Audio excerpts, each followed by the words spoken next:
बिस्मिल्लाहिर्रहमानिर्रहीम। अस्सलाम वालेकुम नाज़रीन, हाज़िर खिदमत है आपका मेज़बान अब्दुल कुद्दूस, साथी मेज़बान शाहिद जावेद चौधरी के साथ रावलपिंडी इस्लामाबाद की ताज़ा तरीन अपडेट्स और कुछ एक्सक्लूसिव पेशगोइयों के साथ। नाज़रीन, army chief general Asim Munir के एलची ने अडयाला जेल में इमरान खान से मुलाकात करके सिस्टम को चलने देने के लिए पॉजिटिव पॉलिटिकल किरदार अदा करने की दरखास्त की है, अपील की है, मुतालबा किया है, आप कुछ भी इसे कह सकते हैं। और साथ ही ये यकीन दहानी भी करवा दी है कि आम इंतखाबात में अपने साथ होने वाली ज्यादतियों के अजाले के लिए पीटीआई के जो उम्मीदवार अदालतों से रजू करेंगे उन्हें इंसाफ देने वाले जजेस पर अब कोई दबाव नहीं डाला जाएगा और पीटीआई और नून लीग को ये अदालती जंग लड़ने के लिए बिल्कुल आजादाना लेवल प्लेइंग फील्ड दी जाएगी।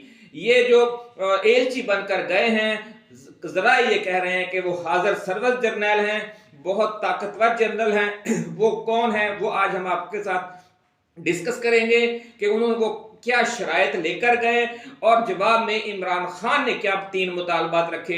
ये सारी तफसील एक्सक्लूसिव वीडियो आज हम आपके लिए बना रहे हैं, लेकिन इसकी तफसील में जाने से पहले हम नए आने वाले दोस्तों से ये गुजारिश करेंगे कि वो इस चैनल को सब्सक्राइब करके बेल आइकन जरूर दबाएं ताकि हमारी जो नई आने वाली वीडियोस हैं वो आपको मिलती रहें। तो जी नाज़रीन, अब बात करते हैं कि जो मुलाकात हुई है अडयाला जेल में, सबसे बड़ी खबर कि वो कौन से जर्नल थे जिन्होंने जाकर इमरान खान से मुज़ाकरात की हैं। बहुत हसास और अहम और नाजुक मरहला था नाज़रीन ये कि पाकिस्तान के अगले 5 साल की सियासत का भी इसी पर इन्हिसार है। मुल्क को जो सियासी और मुआशी अदम इस्तेहकाम दरपेश है उसका हल भी इन्हीं मुज़ाकरात की कामयाबी में है। आप और हम सब इसके लिए दुआ गो हैं कि हम जो पिछली रंजिशें हैं वो भुलाकर एक नई शुरुआत करें। नाज़रीन, शुरू में ये कहा जा रहा था कि जो मौजूदा chairman joint chiefs of staff committee हैं जनरल साहिद शमशाद मिर्जा ने जाकर जेल में इमरान खान से मुलाकात की है और उनसे मुस्तकबिल में जो सियासी पाकिस्तान का ये अगली किरदार पॉजिटिव किरदार अदा करने की अपील की और साथ ही ये यकीन दहानियां करवाई कि इमरान खान के खिलाफ, बुशरा बीबी के खिलाफ और पीटीआई कारकुनों के खिलाफ जो मुकदमात कायम हैं वो खत्म कर दिए जाएंगे और उन्हें जल्द अज जल्द अदालतों के जरिए रिहाई दिलवाई जाएगी। लेकिन आज ये ताज़ा तरीन खबर आई है कि जो जेल में जाकर मुलाकात करने वाली ताकतवर शख्सियत है वो जनरल साहिद शमशाद मिर्जा नहीं है बल्कि लेफ्टिनेंट जनरल अवैस दस्तगीर हैं।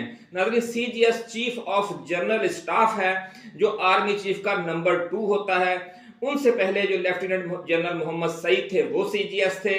उससे पहले जो मौजूदा chairman joint chiefs of staff committee हैं जनरल साहिद शमशाद मिर्जा, वो भी इस पोजीशन पर काफी अरसा रहे हैं और उससे पहले लेफ्टिनेंट जनरल बिलाल अकबर भी इस ओहदे पर रह चुके हैं, इसलिए ये बहुत अहम ओहदा माना जाता है।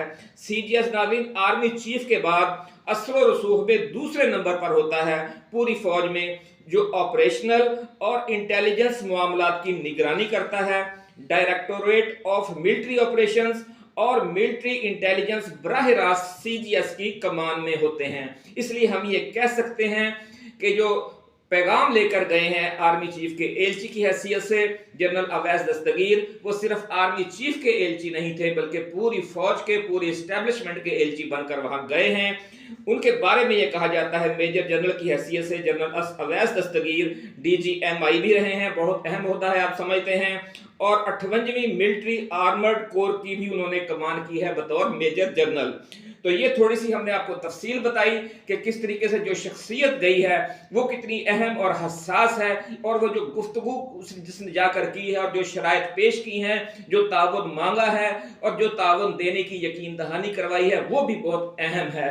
जी, अगर ये नई शुरुआत हो जाए, पिछली रंजिशें हम भुला दें, क्योंकि आखिर हर जंग का अंजाम आपको टेबल पर बैठकर एक नई शुरुआत करने से ही करना पड़ता है। अच्छा अब्दुल कुद्दूस साहब, आपने सिर्फ उनकी गुफ्तगू में ये बताया है कि उनको रिलीफ दिया जाएगा, जो उनके मेंबरान जो नाकाम हुए जो अदालत में गए हैं उनको रिलीफ दिया जाएगा और जजेस पर जो है वो दबाव नहीं होगा।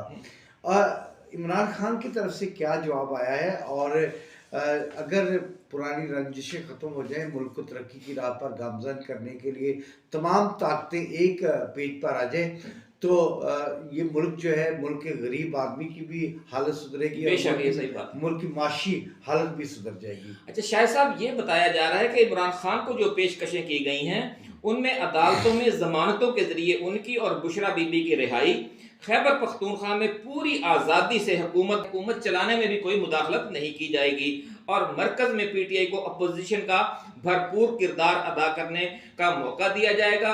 ये जो पेशकशें की गई हैं इमरान खान के और बुशरा बीबी के खिलाफ, जो मुकदमात हैं वो भी अदालतों के जरिए जो उनका प्रोसेस होता है उनको मंतकी अंजाम तक पहुंचाया जाएगा। ये तो इस तरह की जो कुछ पेशकशें की गई, लेकिन हैरत होती है कि इमरान खान ने अपने जाती मुकदमात और बुशरा बीबी के खिलाफ जो मुकदमात थे या अपनी जाती रिहाई अडयाला जेल से या बुशरा बीबी की रिहाई के हवाले से कोई मुतालबा नहीं किया और कोई शिकायत भी नहीं की। उन्होंने एक बड़ी जबरदस्त बात की है इमरान खान ने, हैरत अंगेज तौर पर नाज़रीन, इमरान खान ने ना अपने खिलाफ मुकदमात के खात्मे की बात की और ना ही अपनी जेल से फौरी रिहाई की कोई डिमांड की। उन्होंने 3 मुतालबा शाह साहब पेश किए हैं।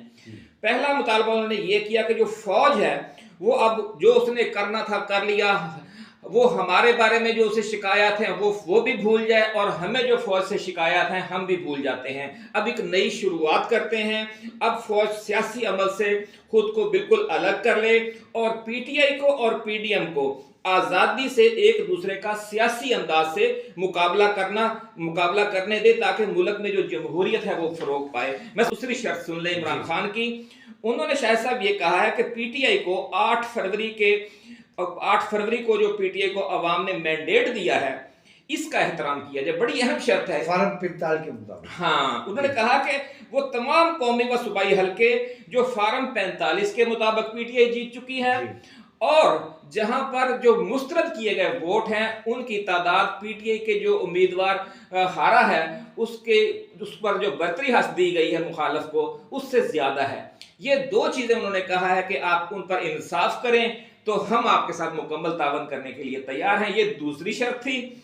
और तीसरी शर्त ये थी कि पीटीआई की सियासी सरगर्मियों को रियासत की ताकत से जिस तरह दबाया और रोका जा रहा है, इंतकामी कार्रवाइयां की जा रही हैं, इसके मुंतखब आज़ाद अरकान असेंबली को, एमएनएज और एमपीएस को जो 9 मुंतखब हैं, जबरदस्ती दूसरी सियासी जमातों में शामिल करवाया जाए। तो जो कारकुन तवील अरसे से जेलों में बंद हैं उन्हें भी रिहा किया जाए और ये सारा सिलसिला फौरी तौर पर रिवर्स किया जाए। ये जनाब 3 मुतालबात आए हैं जी।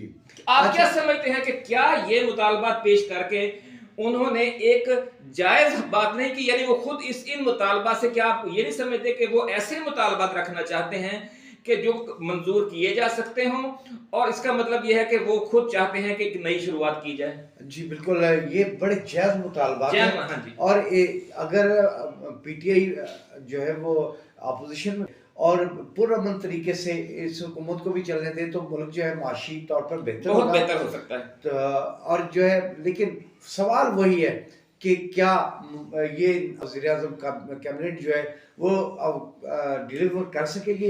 नाज़रीन, अगर तो क्या कहते हैं, there is a will there is a way. अगर आपकी कोई करने की नीयत हो, कोशिश हो, अज़्म हो और इरादा हो तो फिर रास्ता निकल आता है। एक और बात नाज़रीन, इन मुज़ाकरात के हवाले से ये बताई जा रही है कि आर्मी चीफ के एलची की हैसियत से मुलाकात करने वाले जनरल अवैस दस्तगीर ने कहा कि पीटीआई फॉर्म 45 और मुस्तरद वोटों के हवाले से अदालतों में जाने और इंसाफ लेने के लिए जो भी वो एक्टिविटी करेगी, अब एस्टेब्लिशमेंट की तरफ से उसमें कोई मुदाखलत नहीं की जाएगी। ये वो यकीन दहानी करवा के आए हैं और साथ ही ये भी कहा है कि फिर पीटीआई भी कुछ जिम्मेदाराना तर्ज अमल इख्तियार करे और सिस्टम को आगे चलने दे। सिस्टम सबसे बड़ा इशू शाह साहब ये बना हुआ कि सिस्टम रुक गया है। हम सियासी और मुआशी और जमहूरी दलदल में फंसे हुए हैं। इसके लिए निकलने का अब एक ही रास्ता है कि हम सब मिलजुल कर कोशिश करें। बिल्कुल ऐसा ही है, मिलजुल कर कोशिश करेंगे तो मुल्क जो है वो पटरी पर वापस चढ़ेगा। इस तरह अगर इख्तलाफात की सियासत होती रही, तनकीद बराए तनकीद होती रही तो फिर हम लोग जो है बहुत पीछे चले जाएंगे। मशहूर नाज़रीन एक शेर है ना कि लड़ते लड़ते हो गई गुम, एक की चूंच एक की दुम, है ना। एक था तीतर एक बटेर, लड़ने में थे दोनों शेर, लड़ते लड़ते हो गई गुम, एक की चोंच एक की दुम। तो ये तीतर और बटेर न बने पीडीएम और पीटीआई, ये अब कौम की भी ख्वाहिश है और इस्टेब्लिशमेंट को भी यही ऑप्शन ज्यादा सूट करता है। आप क्या समझते हैं? हाँ जी, देखिए बाबा बुल्ले शाह साहब का मैं भी कुछ शेर इरशाद इरशाद। कागज उत्ते अग ना रखी, कागज उत्ते अग ना रखी, अग न रखी, पागल दे सिर पग ना रखी, पागल दे सिर पग न रखी, बुल्ले शादी मन ला सगिया, बुल्ले शादी मान ले सगिया। संगिया।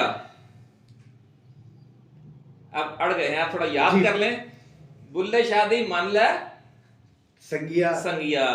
ठग दे, हाँ, ठग दे सिर दे पग ना रखी, इस तरह है जी। घर दा राखा ठग ना रखी, मुझे याद आ गया। मुल्क दा राखा हाँ, मुल्क दा राखा ठग ना रखी, बहुत अच्छा शेर है नाज़रीन। अब आखिर में हम आपको थोड़ा सा वो एक मंजरनामा बयान करने की कोशिश करते हैं कि अगर ये अदालतों के जरिए 8 और 9 फरवरी की दरमियानी रात जो धांधली की बल्कि धांधला किया गया है वो अनडू किया जाता है, तो उसकी सूरत में क्या मंजरनामा होगा वो थोड़ा सा हम डिस्कस कर लें। नाज़रीन, कम से कम 40 हल्के कौमी असेंबली के ऐसे हैं कि जहां फॉर्म 45 के मुताबिक पीटीआई जीत चुकी है, क्योंकि फॉर्म 47 में जो नतीजा दर्ज है वो फॉर्म 45 के में दर्ज वोटों के मजमूए के मुताबिक नहीं है। और इमरान खान का ये मुतालबा है कि जो फॉर्म 45 है वो सिर्फ पीटीआई वालों के पास नहीं है, उस हल्के से जितने भी उम्मीदवार होते हैं सबके जो पोलिंग एजेंट होते हैं वो उनको दिया जाए। अदालत सबको बुला ले, बाकी न सिर्फ पीटीआई को बुलाए बल्कि जो आजाद उम्मीदवार हैं, जो दूसरी जमातें हैं, सबको मिलाए। जिनका फॉर्म 45 आपस में मैच कर जाए वो ओरिजिनल है। अगर मुस्लिम लीग नून के उम्मीदवार के पास कोई फॉर्म 45 है भी, लेकिन वो जमात इस्लामी वाले से नहीं मिल रहा, जो वो किसी आजाद से नहीं मिल रहा, लेकिन जो पीटीआई वाले के पास है वो मिल रहा है, तो फिर इसका मतलब उनका मौक़िफ़ जायज है, बिल्कुल जायज है। तो फिर अच्छा ये देखिए ना, अब हाई कोर्ट ने भी वापस मुतलका इदारे के पास भेज दिया है, यानी इलेक्शन कमीशन के पास भेज दिया है। अब जो है फिर डिले हो जाएगा। नहीं, डिले नहीं। अगर बात यह है कि जिसे पिया चाहे वही सुहागन, अगर इस्टेब्लिशमेंट ये फैसला कर लेती है कि उसने गैर जानबदार हो जाना है, तो फिर सिग्नल हर तरफ चले जाएंगे, आप समझते हैं। फिर तो इलेक्शन कमीशन भी इंसाफ करने लग जाएगा। क्या ख्याल है आपका? बिल्कुल इंसाफ होना चाहिए, मैंडेट को तस्लीम करना चाहिए। अगर मैंडेट को तस्लीम नहीं किया जाता, जैसे बांग्लादेश हुआ था, तो दूसरा कोई ऐसा वाकया ना हो जाए, खुदा न खास्ता। लेकिन जिस तरह अवाम 8 फरवरी को निकली है, मैं तो हैरान था कि किस डिसिप्लिन के साथ अवाम लाइनों में लगी है, वोटर लाइनों में लगे हैं और वोट कास्ट किया है। ये इंतकाम लिया है इन्होंने। नहीं, इंतकाम के साथ शाहजी साहब एक और बड़ी अहम बात यह है कि जो मुल्क का मेन स्ट्रीम मीडिया है, जो अखबारात हैं, जो चैनल्स हैं, लोगों ने उसकी तरफ से फैलाए गए तासुर को रद्द किया, उनकी फैलाई हुई मायूसी को रद्द किया। और आप देखें कि जो साबित ये हो गया कि जो सही तर्जुमानी है वो सोशल मीडिया पर और यूट्यूब चैनल्स पर और फेसबुक चैनल्स पर की जा रही है। ये भी एक नई ट्रेंड सामने नहीं आया। बिल्कुल ऐसा ही है। अच्छा, अब पीटीआई को ये समझ जाना चाहिए कि एहतजाज, धरने और तशद्दुद की सियासत जो है उसको छोड़ के, अगर जैसे इन्होंने 8 फरवरी को किया पुरअमन तरीके से और उसके रिजल्ट आपके सामने हुए। बेशक बेशक, अगर ये पुरअमन ना रहती तो हो सकता है ये रिजल्ट ना आ सकता, अगर लड़ाई झगड़े हो जाते। बिल्कुल ऐसा ही होना था, बहुत सारे पोलिंग स्टेशन बंद हो जाते, लड़ाइयां होती। इसी के साथ नाजरीन, हम अब आपसे इजाजत चाहेंगे, लेकिन शाहिद जावेद साहब से वो जो थोड़ी सी अड़ गए थे वो पंजाबी बाबा भुल्ले शाह का कलाम, अगर ये जाते जाते हमें दोबारा सुना दे तो मजा इस वीडियो का दोबाला हो जाएगा। उसके साथ ही अब हमें इजाजत दीजिए। अल्लाह हाफ़िज़ जी। कागज उत्ते अग ना रखी, कागज उत्ते अग ना रखी, अग न रखी, पागल दे सिर पग ना रखी, पागल दे सिर पग न रखी, बुल्ले शादी मल्ला संगिया, बुल्ले शादी मान लै संगिया, मुल्क दा रखा ठग ना रखी, मुल्क दा राखा ठग ना रखी। अल्लाह हाफिज। अल्लाह हाफिज।